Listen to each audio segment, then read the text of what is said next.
Hey, it's Adam. I thought today we'd do a little review of this Ineos Grenadier. Pretty cool truck. It's got some quirks. It's got some great things. I'm not so sure about it, but a little brief history. There's a billionaire over in Europe, Ineos Chemical Company.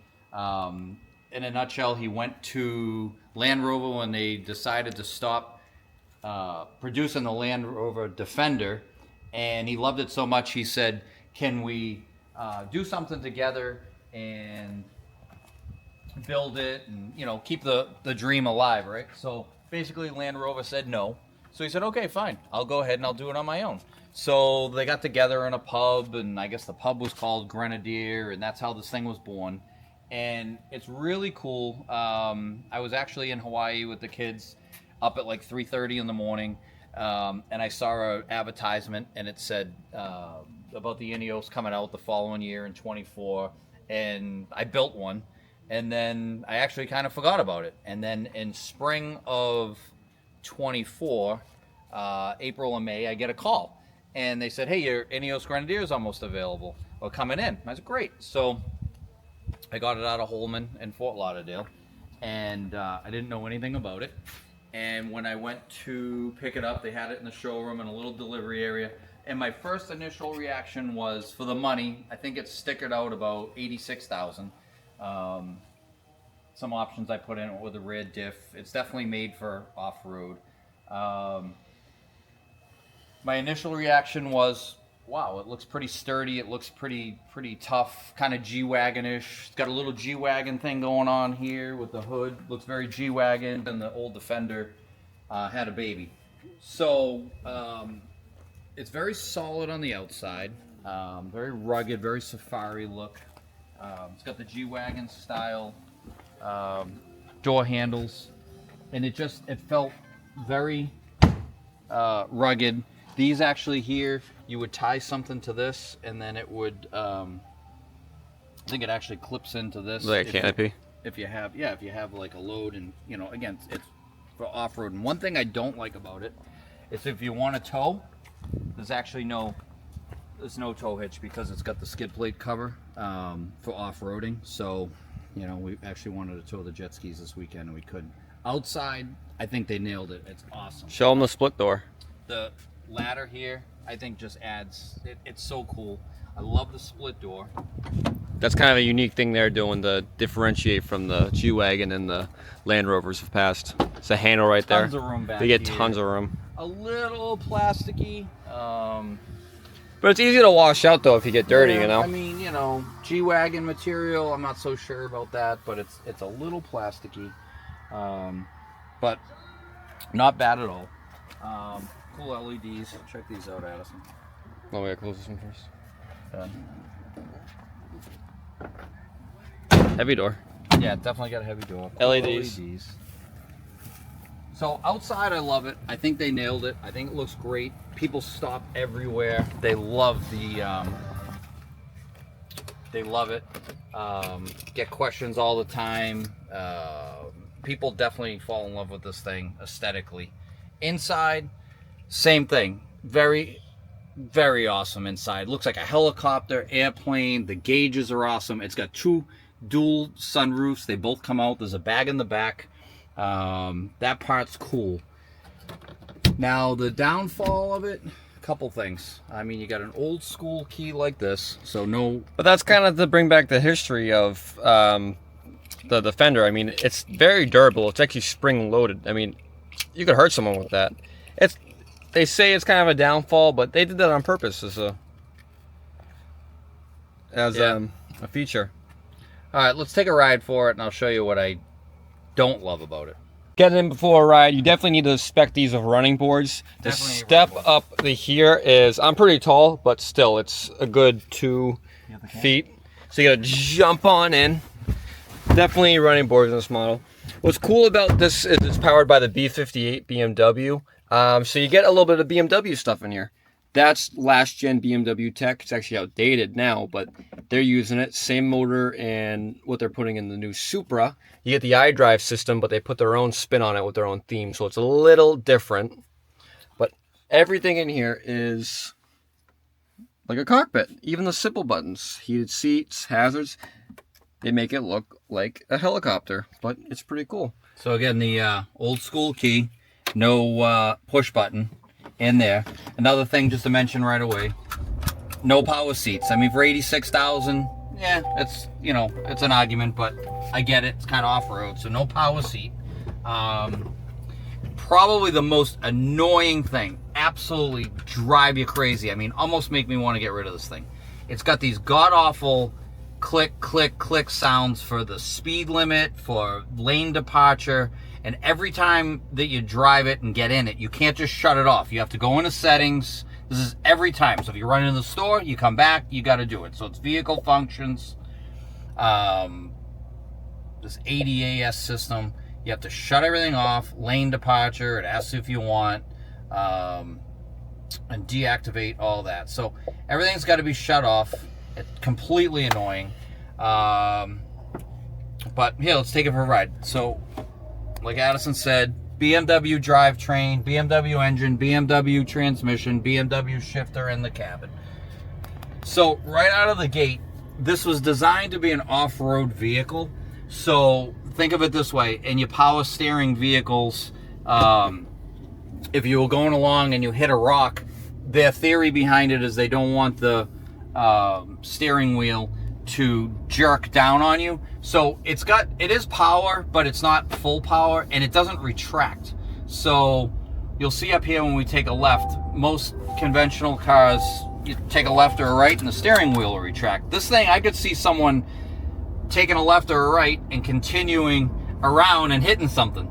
So I'll show you right up here when we take a left. Doesn't it drive like the pre-19 G Wagons? It drives very trucky, just like, yes, exactly, like the gen before the G Wagon. I thought it was just like driving. So ready? So watch. So if we turn like this, right?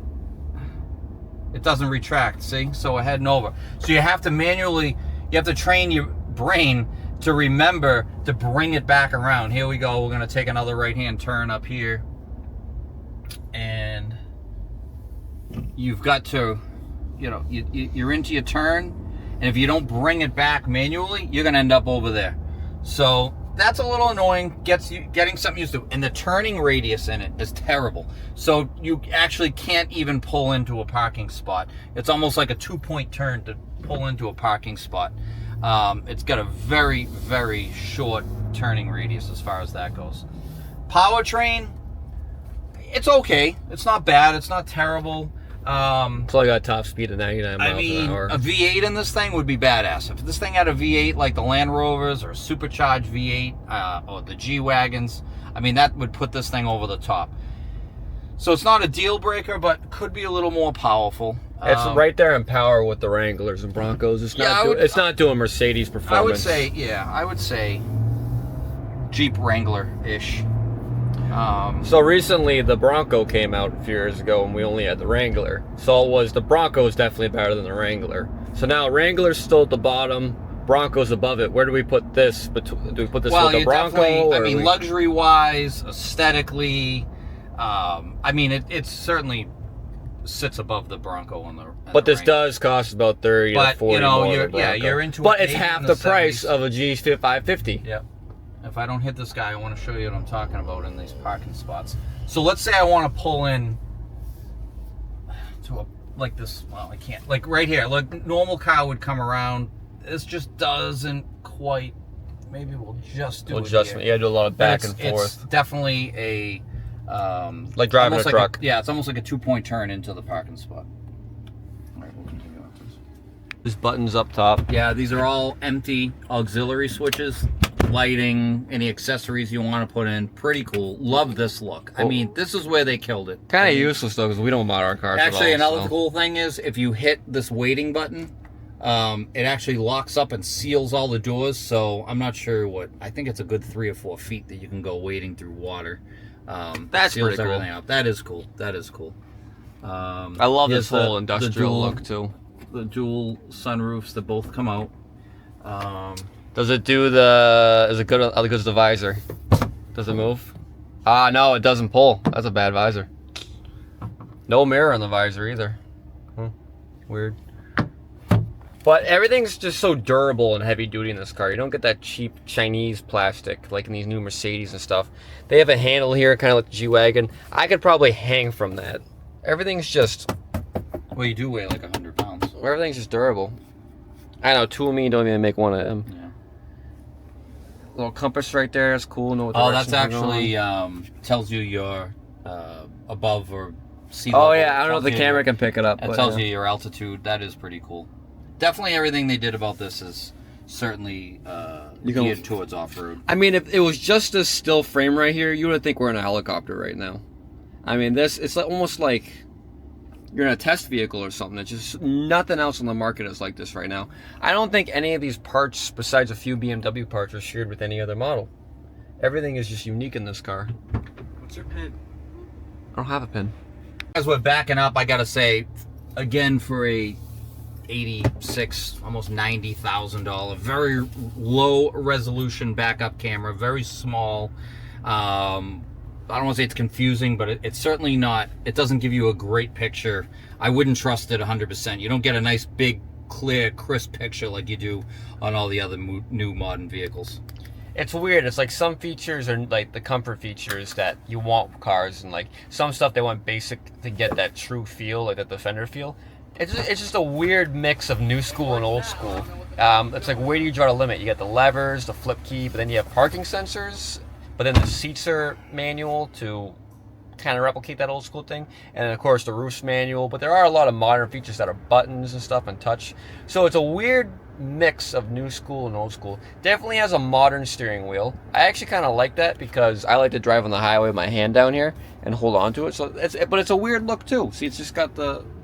I will say on the there. highway, if you do a lot of highway driving with that tight steering, I mean, you really almost need to be two hands, 10 and 2. If you let go, this thing wanders all over the highway. It's kind of like a Wrangler. And it's so tight because of that off-road design that they did. If you're on the highway, there's no forgiveness. You know, you're in any other vehicle and, you know, you give it a little tug to the left or the right, you're pretty much staying straight. This thing, if you're just, it's almost like you're in a race car. Like you're really working it to stay straight. I don't think if you had a Big Mac and a fry, you're going to be steering with your leg. You're going to be all over the place. So that is a downfall. I would definitely say it's probably not a great, if you're doing long trip, highway, traveling every day, back and forth to work, I'd probably get sick of it every day. But here we go, pulling out of the gas station here.